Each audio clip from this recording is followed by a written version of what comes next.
When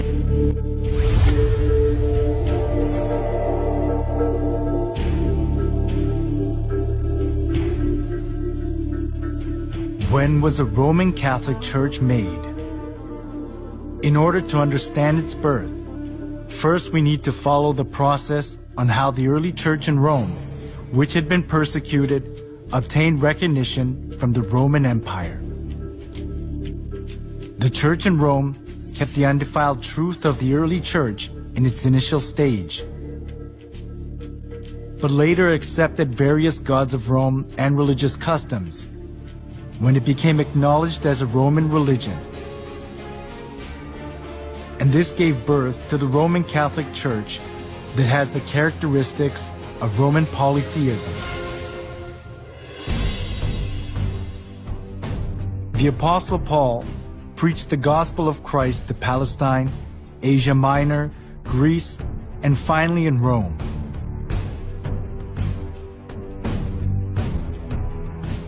The church in Rome was not welcomed in its initial stage. It was because of the monotheism of Christianity, and the polytheism of Rome conflicted with each other.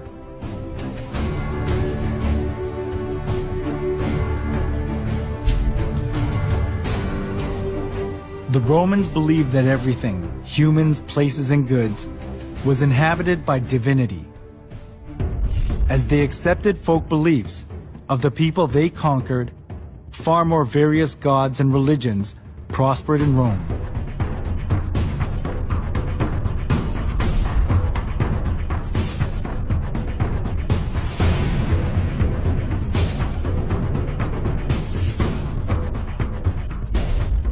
Christian monotheism that appeared in this age went counter to the polytheistic concept of Rome, especially as the Roman emperors approved all the religions of the people they conquered in order to rule over them and to achieve their political purposes. This came into conflict with Christianity, so the Roman emperors persecuted the Christians. The early church was oppressed by many emperors, but there was a turning point during the reign of Emperor Constantine in the 3rd century.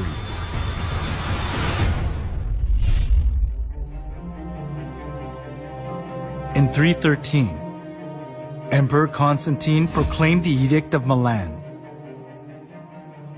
The edict approved Christianity as a legal religion of Rome and gave legal privileges and immunity from military duty and taxes to the Christian clergy.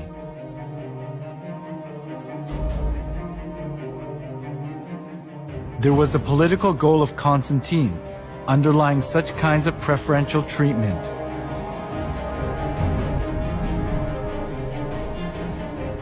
It was Mithraism, the sun worship religion, that was diffused throughout Rome.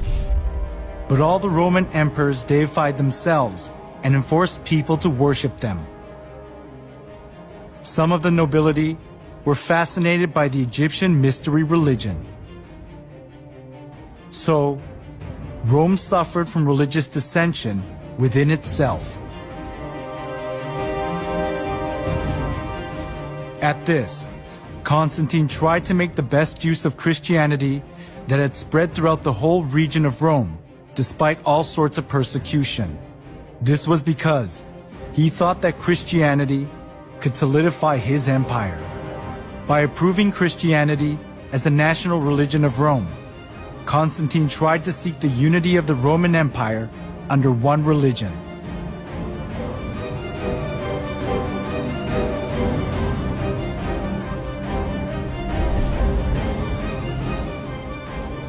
Thanks to Constantine's pro-Christian policies, many believers of the polytheistic religions of Rome streamed into the Christian church. This tightened Constantine's political grip, and Christianity positioned itself as the religion of Rome, expunging persecution and contempt it had received so far. However, the indiscreet conversion they did without having any kind of understanding or faith, rather produced an adverse effect, the influx of pagan customs into the church.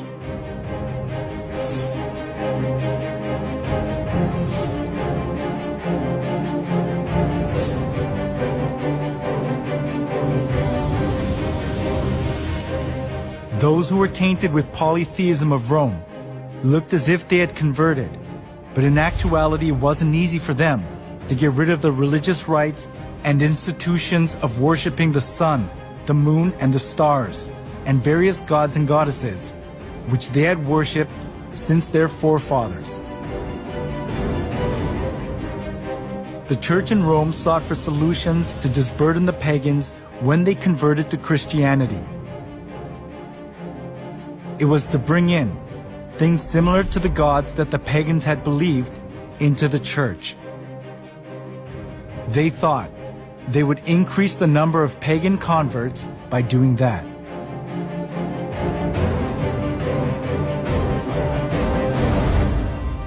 For the Christian bishops introduced, with but slight alterations into the Christian worship, those rites and institutions by which formerly the Greeks and Romans and others had manifested their piety and reverence towards their imaginary deities, supposing that the people would more readily embrace Christianity if they perceived the rites handed down to them from their fathers still existing unchanged among the Christians. The Church in Rome that had been persecuted and despised wanted to put their roots down in Rome as an approved religion, even if they had to be mixed up with Roman polytheism. It was because they wanted to keep their faith in comfort, being freed from the extreme pain of persecution.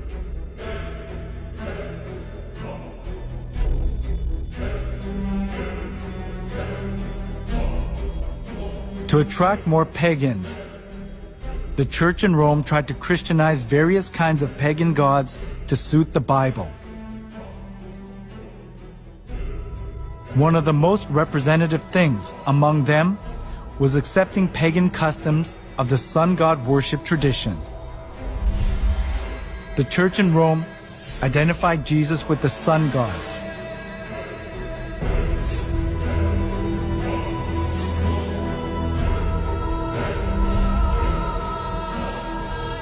Inside of the church was decorated with various kinds of sun images, and the idea to worship the sun was established as if it were the truth of the church.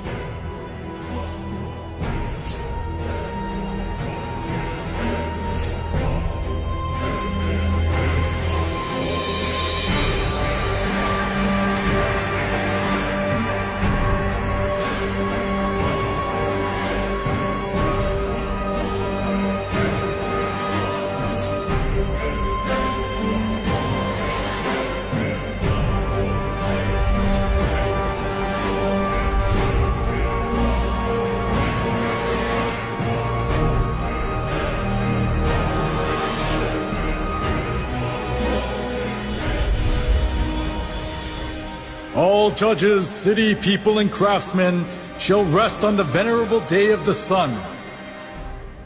Constantine's edict in 321 played an important role in making the sun god worship faith to put its roots down in the church.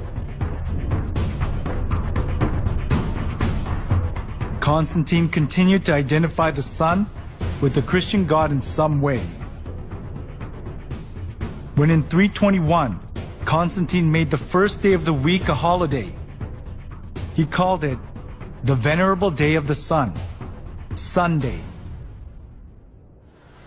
The Christian church took over many pagan ideas and images. From sun worship, for example, came the celebration of Christ's birth on the 25th of December, the birthday of the sun.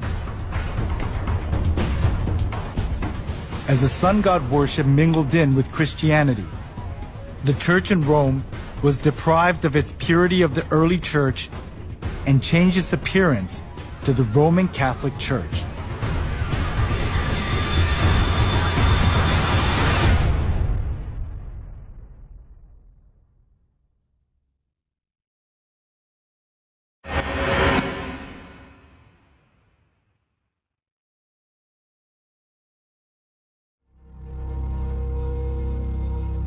Before the 3rd century, the church in Rome was one of many churches that were scattered all over the Roman Empire. The reason the church in Rome later became the head of all the churches of the world and dominated the Middle Ages was because it joined hands with Emperor Constantine. As a result of Constantine's pro-Christian policies, many people who believed pagan gods converted to Christianity. This consolidated Constantine's political position, and there was no need for the church in Rome to refuse the converts because it was a good opportunity to secure its religious position.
After the church in Rome accepted pagan idolatry and doctrines, it was quickly secularized.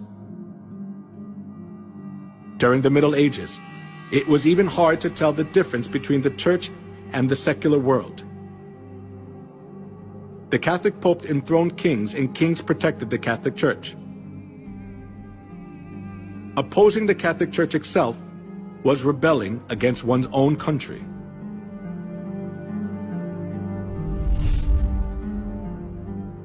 The Pope wielded an absolute power. We can see just how powerful he was through one incident, the humiliation at Canossa. That happened during the time of Pope Gregory VII. Pope Gregory VII claimed that the Pope could not be judged by anyone on earth,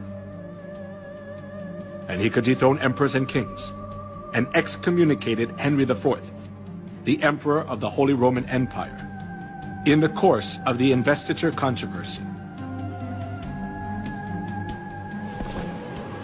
As Henry IV was faced with the crisis of being dethroned, he went to the Pope who was in Canossa.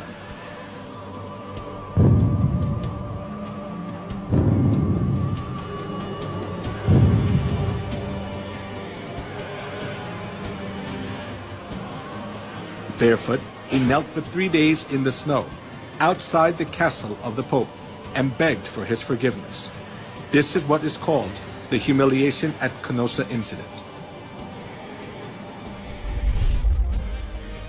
The Pope had so much authority that there was no one who was able to hold back the Church from abusing its power anywhere in Europe.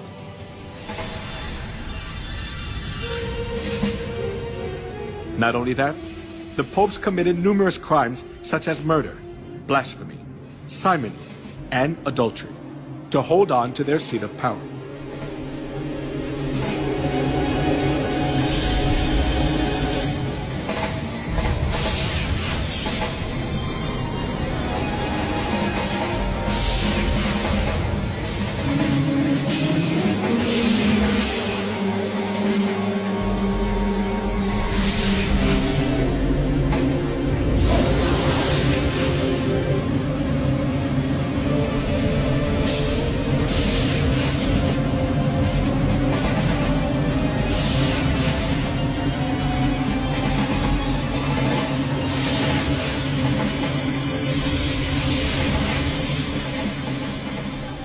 We cannot even fathom the evil deeds of the corrupt popes.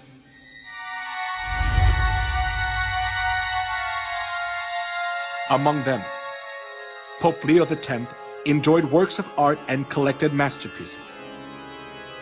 He invited artists like Michelangelo, Leonardo da Vinci, and Raphael to the Vatican and richly ornamented the church.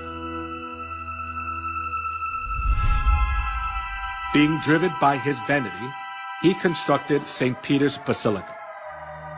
However, as he ran out of money by collecting costly works of art, he started to print a greater amount of indulgences.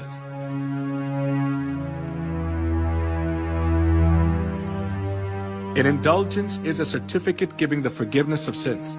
The Catholic priest propagated that people were guaranteed to enter the kingdom of heaven safer when they gave more money. Come, see for yourself. This is not just a simple indulgence. Even though you don't do confession, all your sins will be forgiven. Even the sins of your relatives in purgatory will vanish. Will you just leave your mother to suffer in the fire? Come here, everyone. Come. When you drop the coins in the box and it makes a clinking sound, then the souls will arise from the fiery purgatory.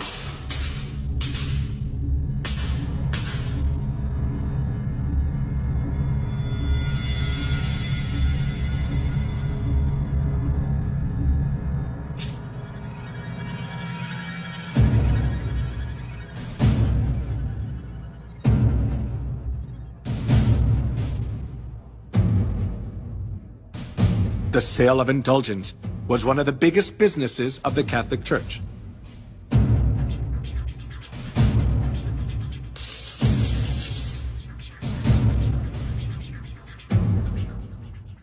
Since indulgences was a good solution for those who were seized by the fear of hell, numerous people gathered to buy the kingdom of heaven.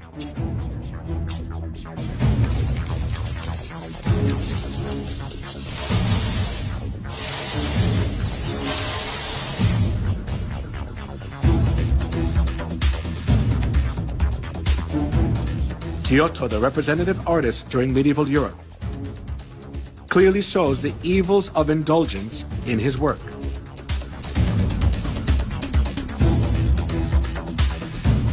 The Last Judgment.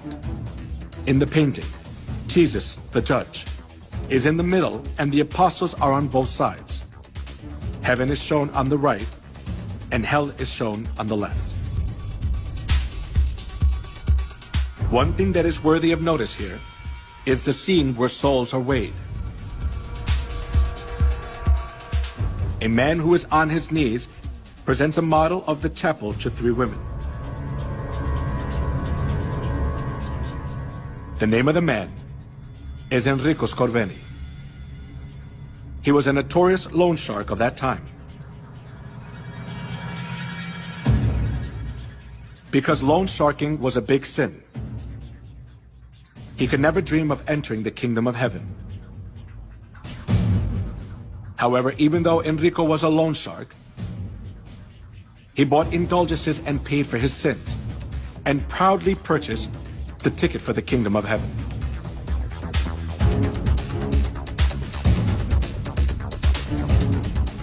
The Bible teaches that only God can forgive sins.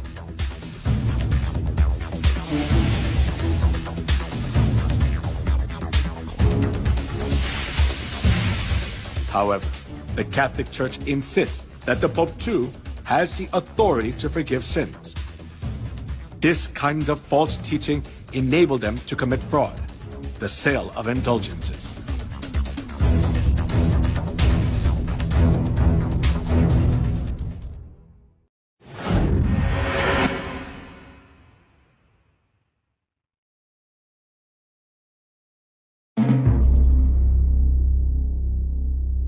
The Inquisition, run by the Catholic Church, is evidence that shows how corrupt and cruel the Catholic Church is. The Inquisition, which was established for religious trials, became a transnational institution of the Catholic Church. It was devised to condemn heretics designated by the Catholic Church. Heretics defined by the Catholic Church were the Christians who opposed the false insistence and doctrines of the Pope and wanted to live by the Bible.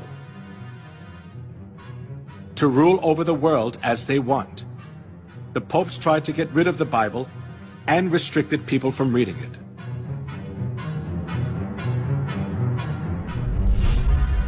Pope Alexander III labeled those who read the Bible as heretics and commanded to confine Christians who were condemned as heretics to expropriate their property. Pope Innocent III instituted the Inquisition and launched crusades to combat heresy. Numerous Christians were killed and dispossessed of their properties.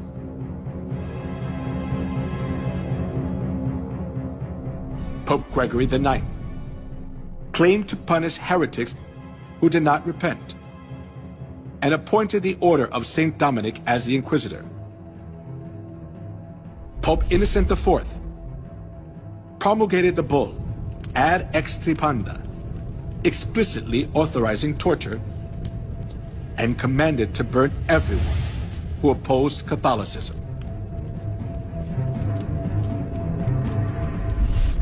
Here is the salient religious trial of the century. Giordano Bruno, a medieval astronomer, was charged as a heretic by the Catholic Church and burned at the stake. The reason he was burned was that he denied the geocentric theory and insisted on the heliocentric theory. After that, Galilei verified that the Earth revolves around the Sun. But he too was declared a heretic and was forced to recant his heliocentric view.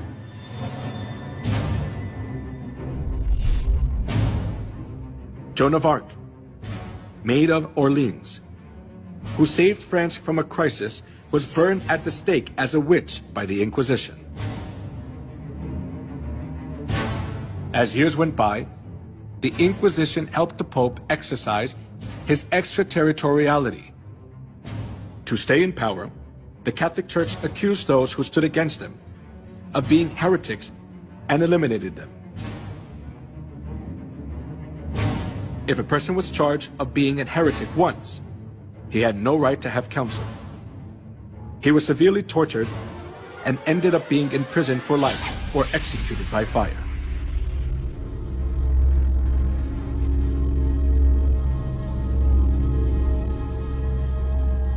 The Inquisition was the most infamous and devilish thing in human history. It was devised by the popes and used by them for 500 years to maintain their power.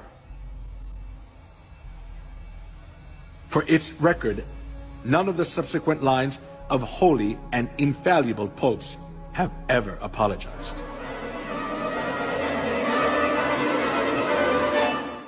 He was given power to make war against the saints and to conquer them.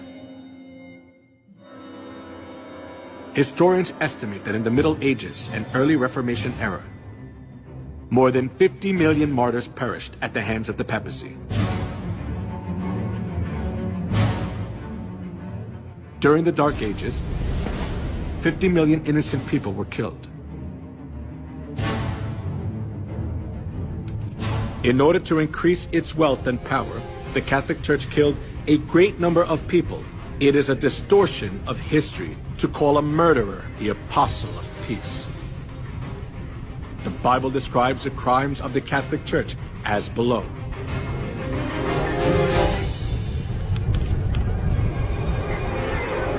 I saw that the woman was drunk with the blood of the saints, the blood of those who bore testimony to Jesus. When I saw her, I was greatly astonished. He will speak against the Most High and oppress his saints and try to change the set times and the laws. The saints will be handed over to him for a time, times, and half a time. The Roman Catholic Church was Babylon the Great that ruthlessly killed innocent people who followed Jesus. The crimes of the Roman Catholic Church which are prophesied in the Bible, are clearly seen in history.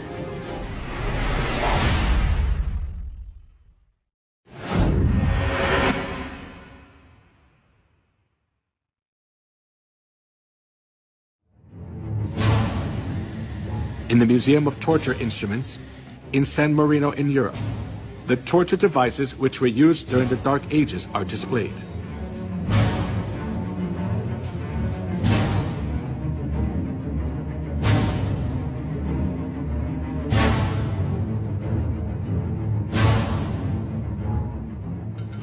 Iron Maiden. It is one of the representative torture devices from the medieval period. It is an iron cabinet with a spike-covered interior, with iron spikes about 8 inches long. When a person is enclosed inside, the whole body is pierced with the pointed iron spikes and is fatally injured, and the person dies slowly from excessive bleeding.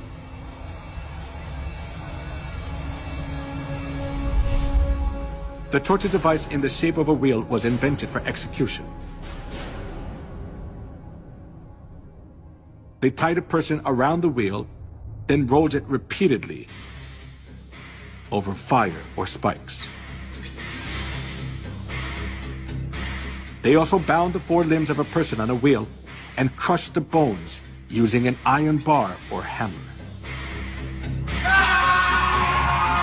Then the person was thoroughly injured and died in pain, still bound to the wheel.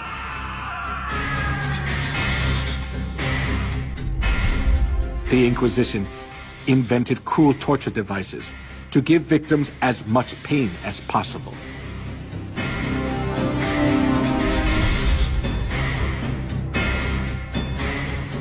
A torture device with sharp iron hooks to tear off a living person's skin.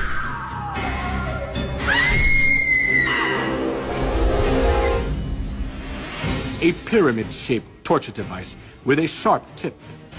A person was put on top and suffered severe pain as a sharp point was inserted into the body, little by little, due to the body weight.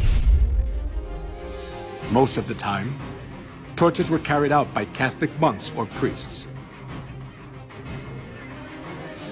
They pulled out nails using pliers, burned parts of the body with fire, and crushed fingers and toes with torture devices.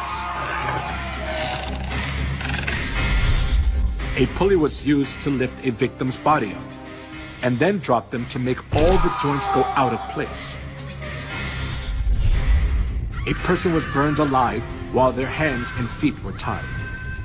A chair with spikes was used to tie a person down, and it made blood come out from every part of their body.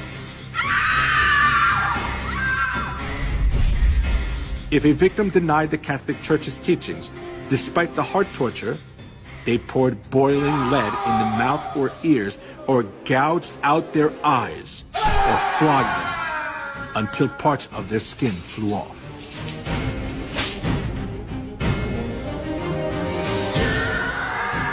Sawing, slaying by sword and burning the victims alive. The Catholic priests enforced them to follow their teachings, holding the cross in front of them.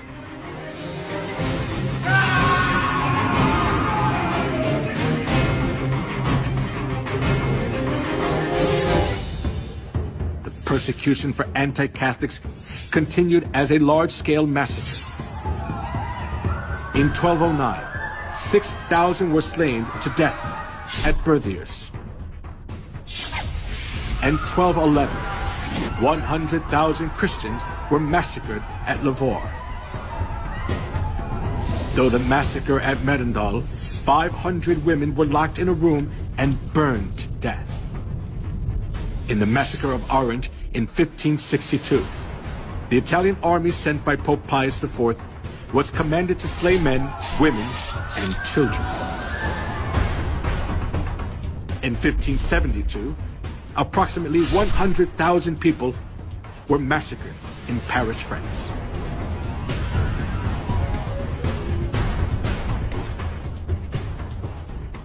He will speak against the Most High and oppress his saints. The saints will be handed over to him for a time, times, and half a time. As it was prophesied that the one who speaks against the Most High would make war against the saints and conquer them, over 50 million people were slaughtered during the Dark Ages.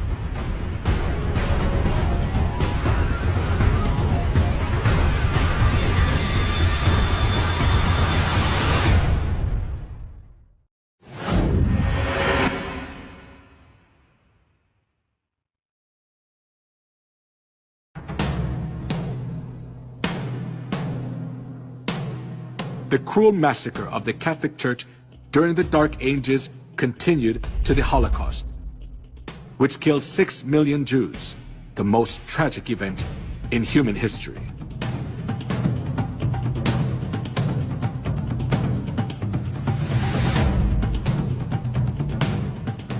From 1933 to 1945, 6 million Jews, including 1.5 million children, were slaughtered in 15 European countries, such as Poland, Russia, Austria, Czechoslovakia, Hungary, France, Belgium, Luxembourg, Italy, Netherlands, Norway, Romania, Yugoslavia, and Greece.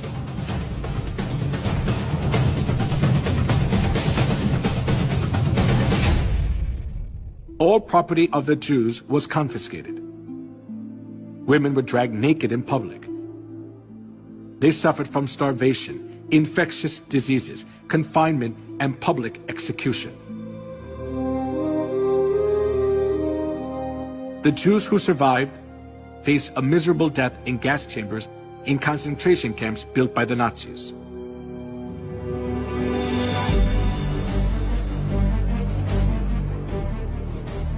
When the gates of the concentration camps for the Jews were opened, as World War II ended, the world was shocked.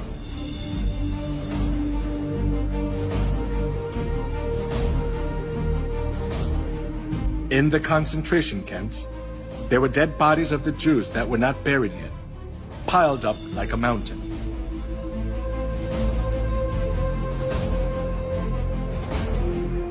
While Hitler massacred 6 million Jews under the pretext of ethnic cleansing, the Catholic Church publicly advocated Hitler's genocide of the Jews, claiming it stood for anti-Semitism.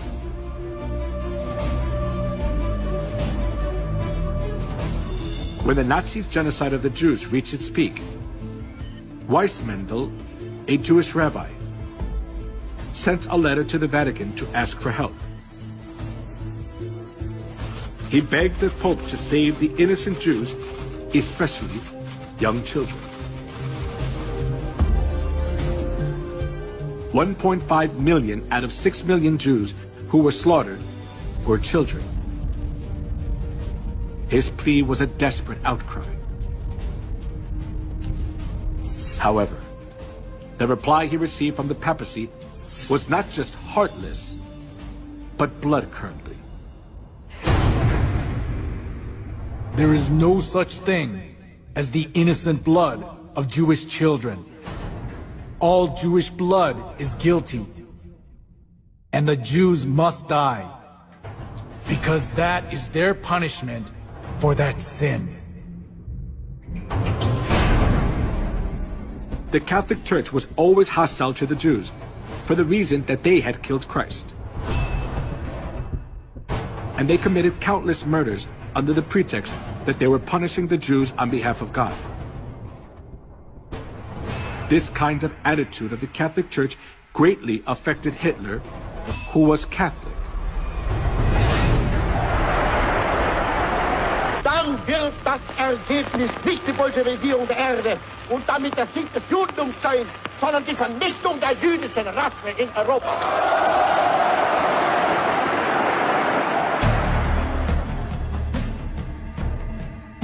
Hitler was a fervent Catholic. The reason Hitler extremely hated the Jews was from the historical experience of the Catholic Church, which had treated the true Christians and the Jews mercilessly for 1600 years. For this reason, Hitler was able to commit the Holocaust, sending 6 million Jews to gas chambers without hesitation.